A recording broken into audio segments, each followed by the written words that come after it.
مرحبا، شلونكم؟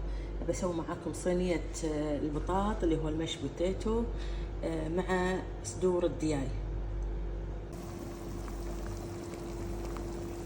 بالبداية فحت البطاط وحطيت معاه شوية ملح، وعقب ما خلصنا من الفوح تقريبا 3 ساعة حطيته في محضرة الطعام وحطيت عليه شوية ملح وفلفل أسود، وهني عندي حليب أو كريمة نصب عليه ونضربه بالخلاط.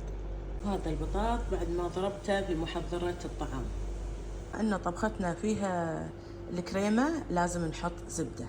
حطيت من الزبدة، وعندي هني الدياي، هذا المكونات: صدور الدياي مقطعة، عندي الفلفل البارد الرومي الأحمر، عندي من الأخضر، وإذا ما عندكم الأحمر عادي تكتفون بالأخضر، وبهارات مشكلة هذه هي. ونقدر نحط مع وصفتنا اللي هو الفطر، هذا الفطر المعلب. حمست البصل نزلت عليهم صدور الدياي المقطعة، حطيت الثوم وهذا مكعب المرق، وعندي الفلفل الأخضر. أحط الفلفل الأحمر شوي وأخلي الباقي للزينة. هذه بهاراتنا اللي هو الفلفل الأسود، عندي بهارات مشكلة، وعندي الكركم، ونبتدي نقلب فيهم.